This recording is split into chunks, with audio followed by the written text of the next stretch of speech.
అందరూ బాగున్నారా? శ్వాసక్రియ పాఠ్యాంశంలోకి వెళ్లే ముందు చిన్న జోక్ చూద్దాం. తల్లి తన కొడుకుతో అంటుంది, రే నీకేం చెప్పాను, నువ్వేం చేస్తున్నావు? ఆ కాకుల కాయలు తినేస్తున్నాయి అంటే ఆ కొడుకు అన్నాడు, నేను నువ్వు చెప్పిందే చేస్తున్నానమ్మా, నువ్వే కదా కాయలు కాకులు తినేస్తాయి చూస్తుండు అన్నావు, అందుకే చూస్తున్నాను కదా అన్నాడంట. సరే, శ్వాసక్రియలో ఇంతకు ముందు మనం కొన్ని స్టెప్స్ అంటే ఏ విధానాల గురించి మనం చూసాం.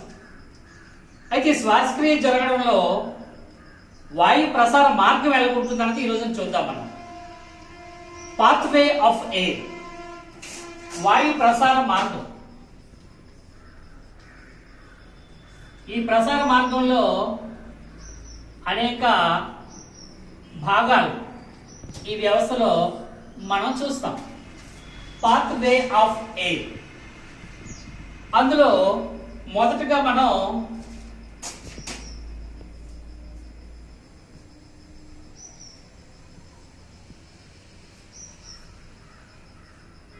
భాగాలుగా మనం చూస్తే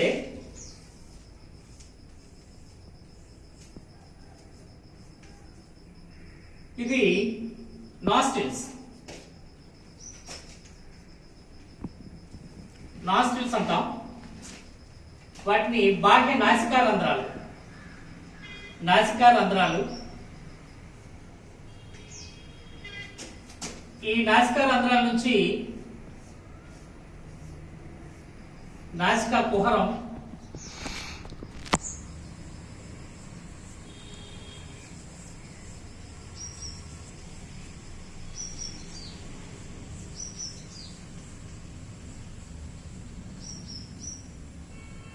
నాసికా కుహరం,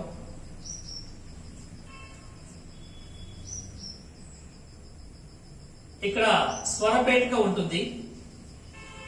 స్వరపేటిక,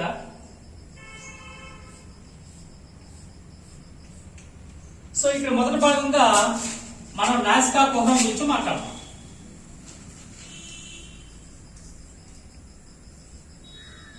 నాసికా రంధ్రాలు, నాసికా రంధ్రాలు, nostrils. The air passes into the body through the nostrils. So నాసిక, బాహ్య నాసిక రంధ్రాల ద్వారా గాలి శరీరంలోకి ప్రవేశిస్తుంది. Air enters into the body through these nostrils. So గాలి ప్రవేశించే మార్గం, ప్రవేశించే ద్వారం.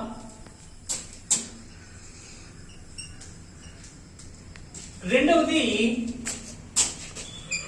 నాసికా కుహరం, నాసిల్ క్యావిటీ. నాసికా కుహరం, నాసిల్ క్యావిటీ, ఈ పైనుంచి లోపలికి ఉండే భాగాలు. సో రెండవది నాసికా కుహరం, నాసల్ క్యావిటీ. ఈ నాసల్ క్యావిటీ అనేది హియర్ ఎయిర్ ఈజ్ ఫిల్టర్డ్. గాలి వడపోయబడుతుంది. గాలి వడపోత అనేది ఇక్కడ జరుగుతుంది. ఎలా అంటే గాలిలో ఉండే దుమ్ము ధూళి కణాలు ఇందులో ఉండే తేమతో కూడిన శ్లేష్మ స్థలం ఉంటుంది, mucus layer, the moist lining, mucus layer. And growing hair, లోపల ముక్కులో వెంట్రుకలు ఉంటాయి. మీరు పెద్దవాళ్ళలో చూస్తే వెంట్రుకలు బయటకు కనిపిస్తూ ఉంటాయి మీకు.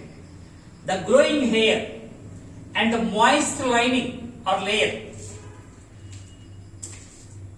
The results they stop the tiny particles of dirt of the air. దుమ్ము ధూళి కణాలని అవి ఆపివేస్తాయి. సో ఆ విధంగా ఇక్కడ గాలి వడపోయబడుతుంది. Air is filtered in this nasal cavity, నాసికా కుహరంలో జరిగేది. అంతేకాదండి, the the inhaled air temperature is brought to close the body temperature at this place. So ఇక్కడ ఏం చేయబడుతుందంటే మనం పీల్చిన గాలి పొడిగా ఉంటే కాస్త చల్లగాను, లేకపోతే తేమగా ఉంటే వెచ్చగాను మార్చడం అనేది ఇక్కడ జరుగుతుంది. దానికి ఈ మ్యూకస్ లేయర్ లో ఉండే తేమ, ఆ మాయిస్ట్ అనేది గాలికి అందించబడుతుంది. So it regulates the temperature of the inhaled air and the body temperature equilibrium చేయడం అనేది ఇక్కడ జరుగుతూ ఉంటుంది. సో అలాంటి ముఖ్యమైన కార్యక్రమాలు ఇక్కడ జరుగుతాయి. వడపోత మరియు గాలి ఉష్ణోగ్రత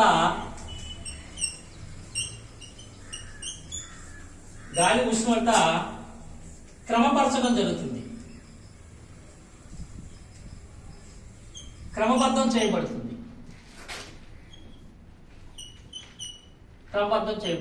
సో ఇక్కడ ముఖ్యమైన 2 పాయింట్లు మనం చూడొచ్చు. నాసికా కుహరంలో జరిగే ముఖ్యమైన చర్య. దీని తర్వాతది గ్రసని, pharynx. Grasani, it is a junction. The pathways of food and air. It's a junction. And so గ్రసని అనేది ఒక జంక్షన్ లా ఉంటుంది. వాయు మార్గానికి అలాగే శ్వాస మార్గానికి ఒక జంక్షన్ లా ఉంటుంది. సో గ్రసని మూడవది. గ్రసనలో కూడా గాలి ఉష్ణోగ్రత, శరీర ఉష్ణోగ్రత సమచేయబడుతుంది. The warming and moistening goes on here. So ఇక్కడ పీల్చిన గాలి తాలూకా ఉష్ణోగ్రత, శరీర ఉష్ణోగ్రత రెండు సమచేయబడడం అనేది brought to close the temperatures of the inhaled air and the body temperature. So the warming and moistening goes on here. గ్రసనలో జరుగుతుంది. ఉష్ణోగ్రతలు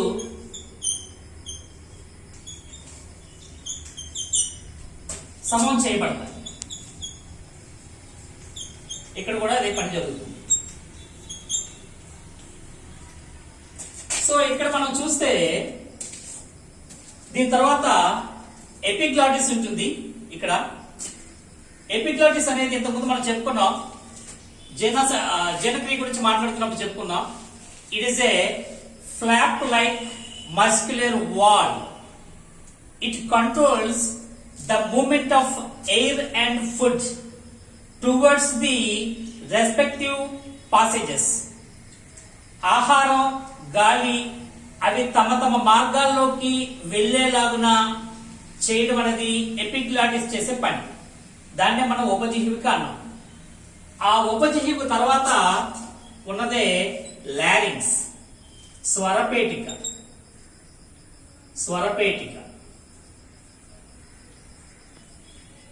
లారింగ్స్,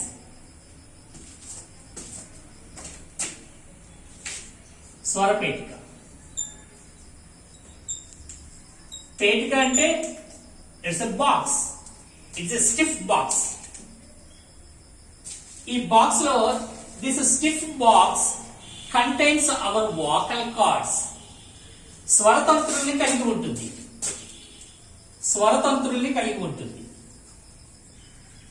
వోకల్ కార్డ్స్ స్వరతంత్రుల్ని కలిగి ఉంటుంది. వోకల్ కార్డ్స్ ఏదైతే మనకి నిశ్వాసంలో the exhaled air which is breathed out from the lungs, the air causes them, the vocal cords, to vibrate. This produces sounds on the basis of our speech, song, etc. మనం మాట్లాడే మాట, పాడే పాట, ఏదైనా శబ్దం చేయడం కానీ అన్నది నిశ్వాస క్రియలో లంగ్స్ నుంచి బయటకు వచ్చే వాయువు స్వరతంత్రుల్ని కంపనం చేయడం వలన మనకి మాటలు కానీ, పాటలు కానీ, శబ్దాలు కానీ బయటకు ఉత్పత్తి జరుగుతుంది.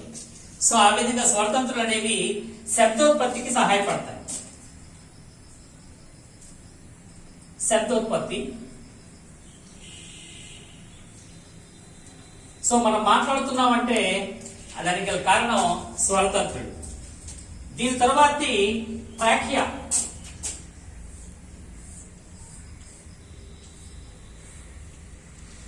ట్రాకియాలో సి ఆకారంలో ఉండే మృదులాస్థి నిర్మాణాలు ఉంటాయి. ఈ మృదులాస్థి నిర్మాణాలు ఈ గాలి వాయునాళాన్ని కుచించుకుపోకుండా, దగ్గరికి అయిపోతే మనం గాలి పీల్చలేము, అలా జరగకుండా ఉండడానికి C shaped rings, so cartilage rings అనేవి ఉంటాయి. అవి గొట్టాన్ని ముడుచుకోకుండా కాపాడతాయి. సో ఇది వాయునాళం, trachea.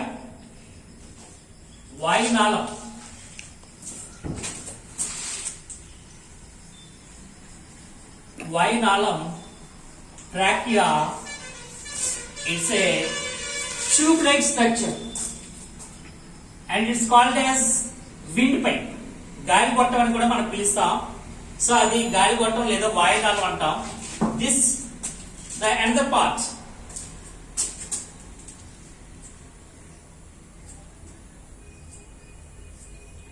it divides into two bronchi. The windpipe divides into two bronchi. One leads into one lung. It leads to each lung. So ఇవి శ్వాసనాళాలు, బ్రాంకస్ అంటాం. శ్వాసనాళాలు. వాయునాళం రెండుగా డివైడ్ అయ్యి శ్వాసనాళాలుగా మార్పు చెందుతాయి, శ్వాసనాళాలుగా విడిపోతాయి. శ్వాసనాళాలు చేసే పని చూద్దాం. ఈ శ్వాసనాళాలు లంగ్స్ లోకి ప్రవేశిస్తాయి.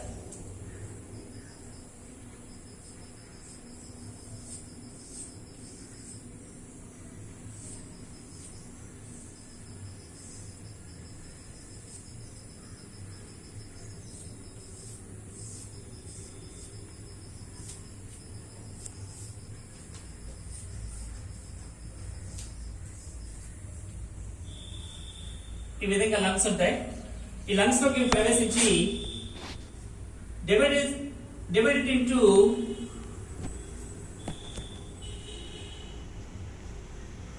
bronchioles.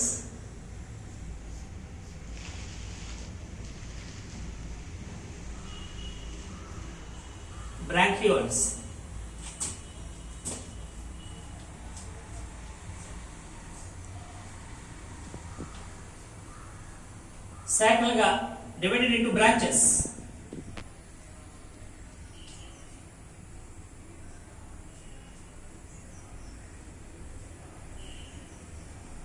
Small branches, bronchioles.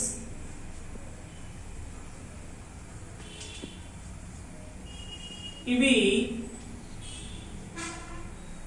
ఊపిరితిత్తంతా కూడా the ends, these bronchioles terminate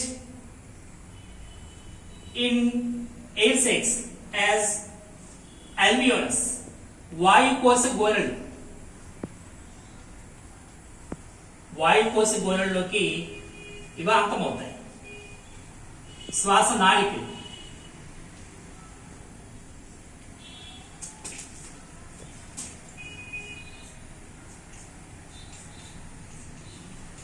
ఇవి బ్రాంక్యూల్స్. సో ఇక్కడ నెక్స్ట్ పార్ట్, శ్వాసనాళాలు రెండుగా చీలిపోతాయి. రెండివి వాయునాళంలో సి ఆకారపు మృదులాస్థి నిర్మాణాలు.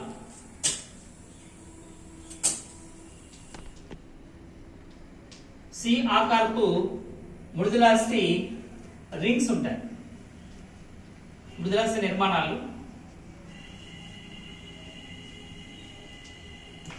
అలాగే వాయునాళం రెండుగా చీలుతుంది. వాయునాళం రెండు శ్వాసనాళాలుగా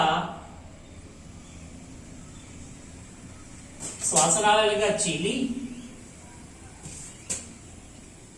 ఒక్కొక్కటి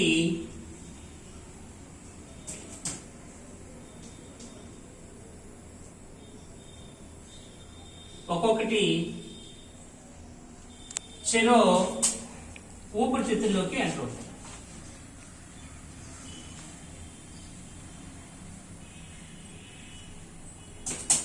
ఊపిరితిత్తుల్లోకి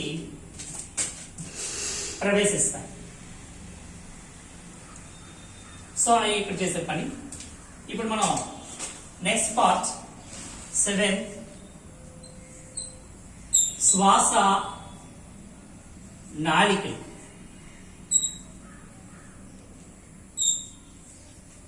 Bronchioles. Each bronchi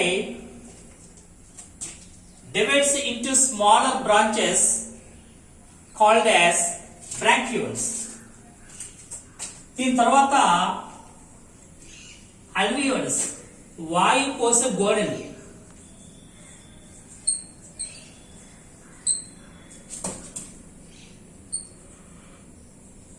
వాయుకోశ గోనులు అల్వియోలస్. ఏవైతే ఇలాగా మనం గుండ్రంగా స్పాంజ్ వల్లే ఉన్నాయో వాటిని అల్వియోలస్ అంటాం.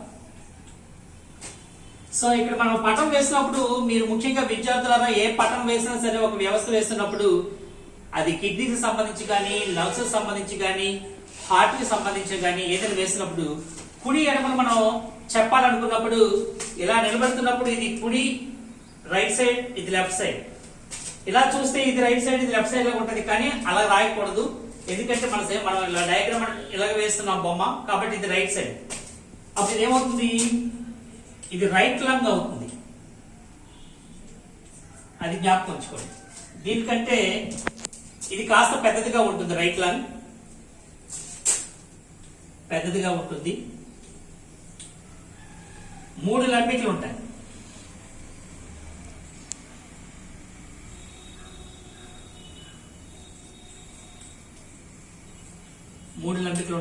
ఇది 2 లంబికలు ఉంటాయి. ఇది లెఫ్ట్ లంగ్. సో ఆ విధంగా జ్ఞాపకం ఉంచుకోండి మీరు.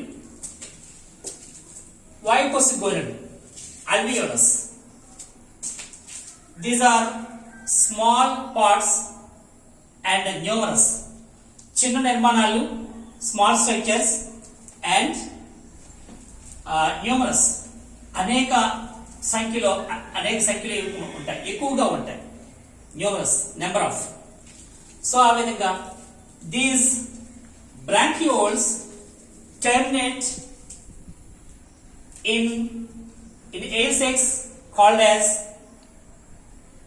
alveolus. And the next one, alveolus లో జరిగే ముఖ్యమైన చర్య ఏంటంటే మనం కింద ఈ వీడియోలో మనం చూసాం. Exchange of gases. The first exchange of gases takes place here, alveolus.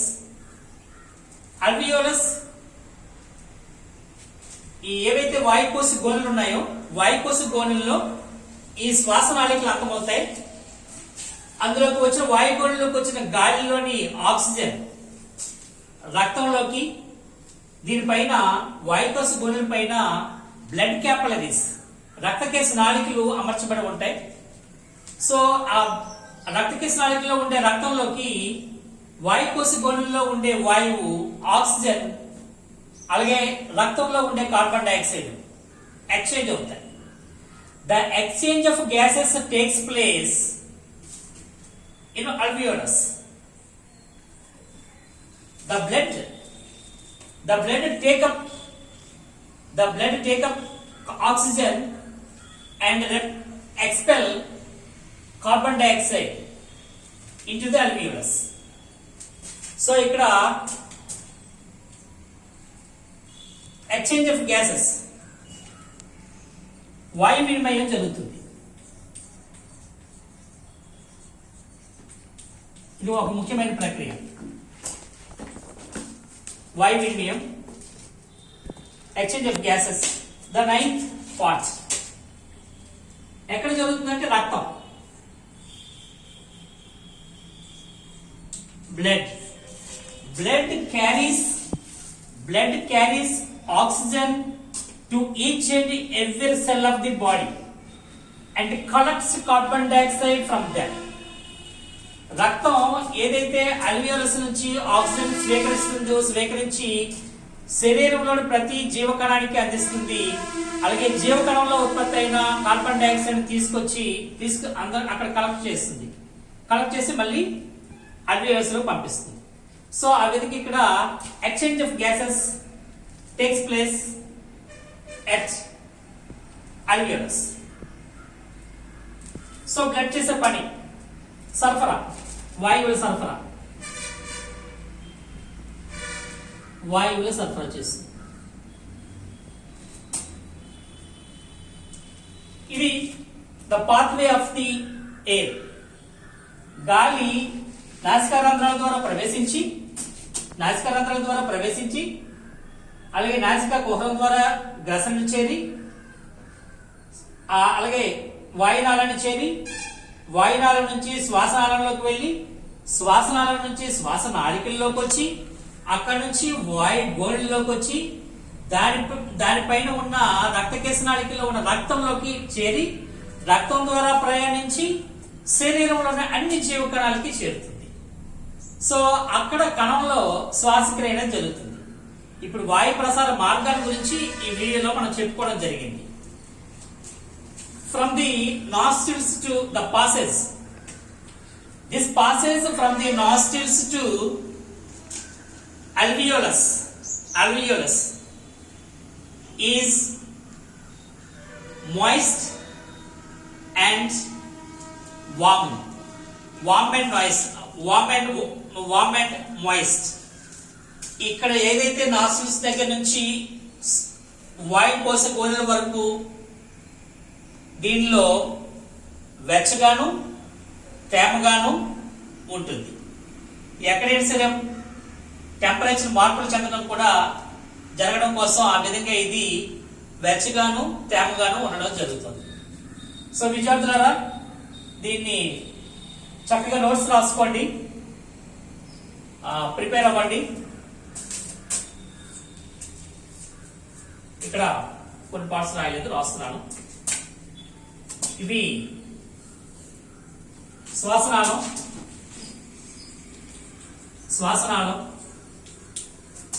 ఇవి శ్వాసనాళికలు,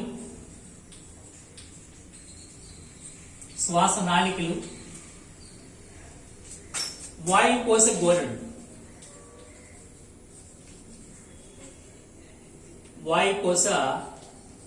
గోళలు, చివరిగా మాట